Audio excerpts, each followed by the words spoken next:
Les grandes rivalités font le sport. Il n'y a rien de tel qu'une vraie animosité entre deux combattants pour générer de l'intérêt autour d'un événement.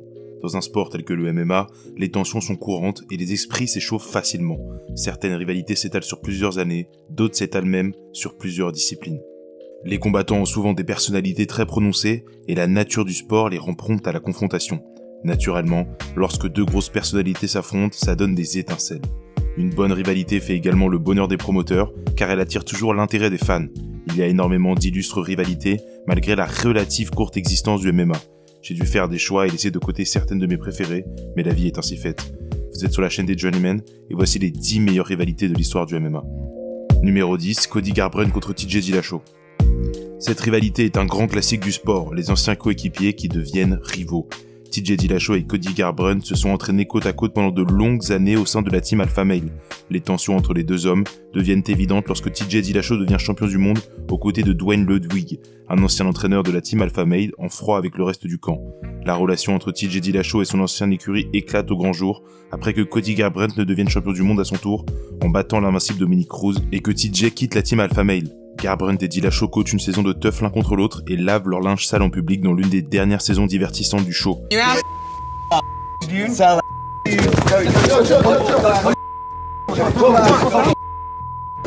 Cette rivalité donne lieu à deux combats sous haute tension et TJ sort vainqueur par 2 fois, remportant puis conservant la ceinture des poids coqs.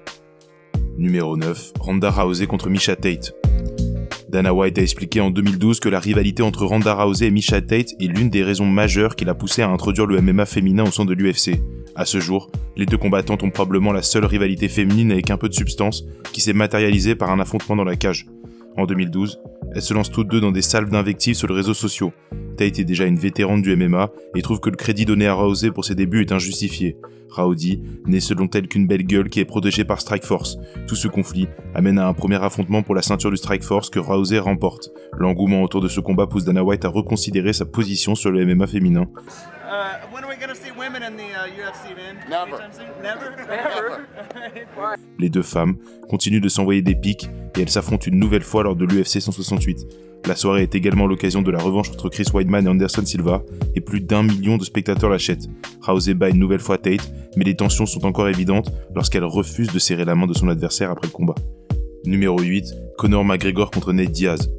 Ce qui est fantastique avec l'ascension de Conor McGregor, c'est qu'il a pu mettre en exergue ses incroyables talents d'orateur tout en étant extrêmement dominant dans le ring. Nate Diaz est venu mettre un coup d'arrêt à ces deux choses-là en une seule soirée. Il offre non seulement la première répartie verbale qu'a connue l'Irlandais jusque-là, mais il inflige au Notorious sa première défaite à l'UFC. La rivalité entre les deux combattants a été bouclée en à peine quelques mois, mais elle est fantastique. Un niveau de trash talk rarement atteint et toutes les caméras du monde braquées sur les deux hommes. You're playing touch butt with that dork in the park, the ponytail. And I'm the one who ain't got no training partner? I don't think so. You seem to have it all figured out when you're fighting midgets.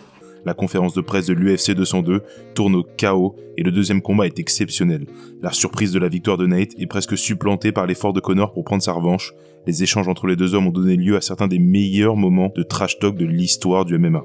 Il y a un mélange d'humour et de sérieux dans leur conflit et les fans sont saisis par ce combat. Près de 3 millions de personnes cumulées achètent les deux soirées et si je devais parier, je dirais qu'une trilogie pourrait voir le jour dans le futur, même si elle générerait nécessairement moins d'intérêt. Numéro 7, Chael Sonnen contre le Brésil. J'avais prévu d'inclure la rivalité entre Chael Sonnen et Anderson Silva, mais j'ai finalement opté pour un package qui peut inclure également Vanderlei et les frères Nogueira.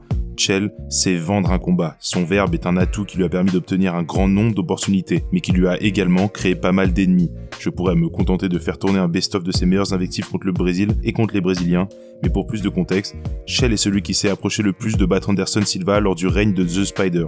Pour sa première en combat principal d'un pay-per-view, Chael fait preuve d'une variété exceptionnelle de trash talk. Il allie humour et pique avec une essence jamais vue auparavant et le public tombe sous le charme du natif de l'Oregon. I'm here purely to win the World Championship, period. And it doesn't have a lot to do with Anderson. Getting to beat up Anderson is just a bonus. I'm after the championship belt. He's got it. We can't all get along. There can be only one champion.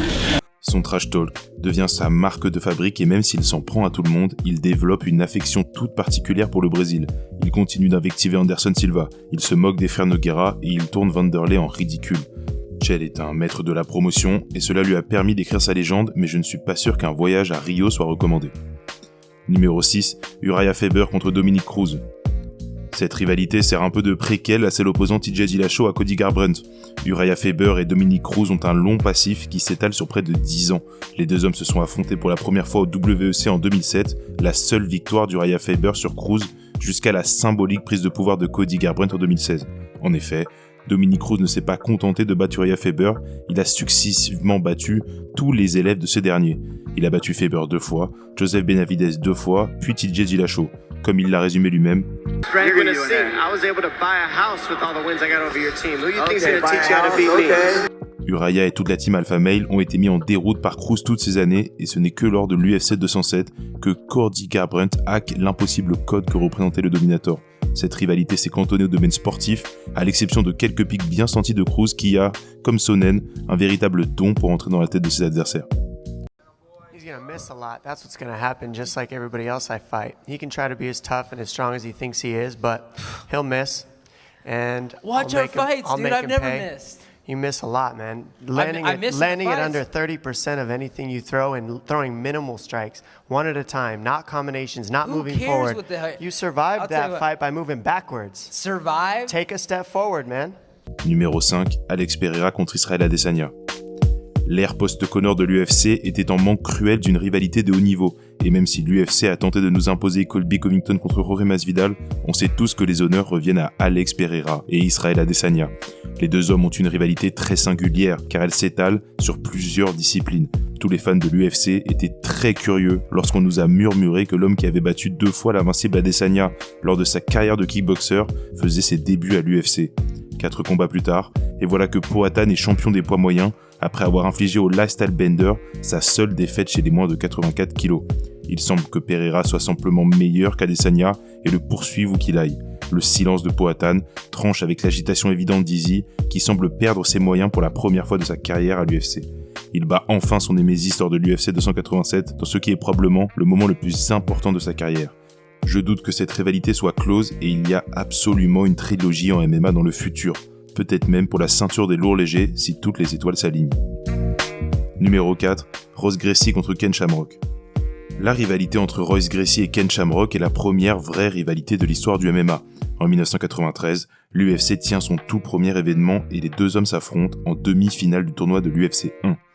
Royce Gracie le soumet en moins d'1 minute, mais Ken fustige les circonstances de sa défaite et dénonce que les règles de l'UFC 1 ont été mises en place pour favoriser la famille Gracie. Il n'a pas complètement tort, mais il ressemble quand même plus à un mauvais perdant qu'autre chose. Obsédé par l'idée de prendre sa revanche, Ken va se consacrer au MMA à 100%. La hype pour un second combat entre les deux hommes est énorme et il se retrouve à l'occasion de l'UFC 5 pour couronner le tout premier champion de l'UFC. Malgré toute l'attente et l'anticipation autour de ce combat, l'affrontement est horrible et se termine en match nul après 36 minutes. Curieusement, les deux hommes continuent de s'invectiver pendant de longues années avant de s'affronter une troisième fois 23 ans après leur premier combat, lors du Bellator 149. Les deux hommes ont près de 50 ans et le combat n'a franchement aucun intérêt. Numéro 3, Chuck Liddell contre Tito Ortiz.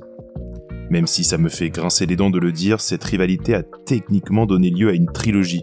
Je précise techniquement parce que leur troisième combat de 2018 est une honte et n'aurait jamais dû avoir lieu. Au début de leur carrière, les deux hommes étaient non seulement de très bons amis, mais ils étaient également partenaires d'entraînement et managés par le même homme, Dana White. Initialement, Tito ne veut pas affronter Chuck et demande plus d'argent à Dana pour le faire, un refus qui est perçu comme de la peur par Liddell et les fans, d'autant plus que des rumeurs circulent comme quoi il bat aisément Tito Ortiz à l'entraînement.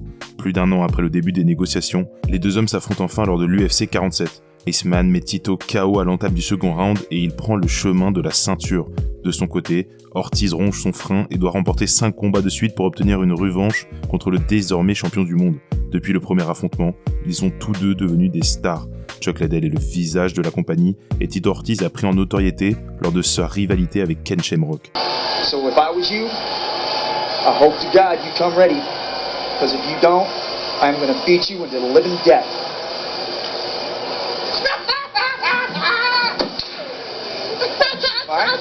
Ils n'ont pas cessé de s'envoyer des pics et de s'insulter par soirée interposée. Et lors de l'UFC 66, les deux hommes s'affrontent pour la ceinture. Une nouvelle fois, Chuck dispose de son rival et prouve qu'il est le meilleur combattant des deux. La soirée est le premier gros succès commercial de l'histoire de l'UFC et aurait dû mettre fin à la rivalité. Le moins on en dit sur leur troisième rencontre et le mieux on se porte. Oscar de la Hoya, on aura tous la peau. Numéro 2, Conor McGregor contre Khabib Nurmagomedov. La rivalité entre Conor et Khabib est sans aucun doute celle qui a mené au plus de violence hors de l'octogone. Agacé de voir McGregor lui passer devant dans la hiérarchie des poids légers sans aucune raison sportive, Khabib fait part de son mécontentement après son combat de l'UFC 205. Your guy, beginning of the year, he tap like chicken. End of the year, he fight for the title. Crazy. Cette prise de parole va mettre en mouvement une série d'événements qui vont mener au plus gros pay-per-view de l'histoire de l'UFC.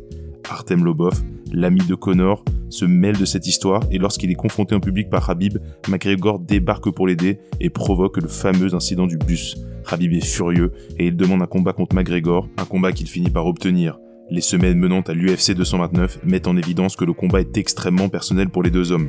L'attente autour de cette joute est sans pareil. Leur affrontement reste à ce jour le plus acheté de l'histoire de l'UFC, et après que Khabib ait battu Conor avec une aise relative, le Daguestanais démarre une bagarre générale contre le clan de son adversaire, et la rivalité n'est jamais vraiment morte depuis. Elle est sans aucun doute la rivalité la plus emblématique de l'histoire du MMA, mais ce n'est pas la plus grande à mes yeux, car la plus grande est... Numéro 1, Daniel Cormier contre Jon Jones.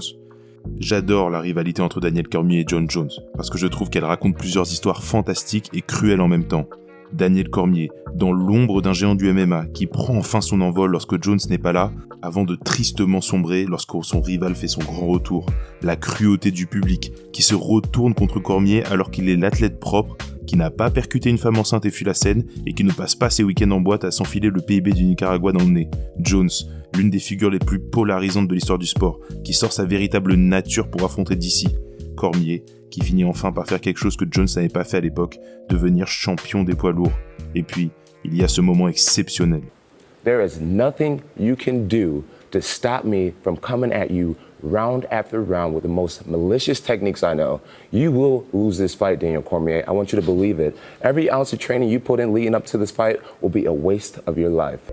Daniel Cormier et Jon Jones n'ont pas fait semblant, ils se détestent et il y a une véritable dualité entre les deux hommes à ce jour. Sur comment Jones est le combattant que Cormier n'est jamais parvenu à être, mais que DC est l'homme à qui Jones sait qu'il devrait aspirer à ressembler. C'est une superbe rivalité, poétique et brutale.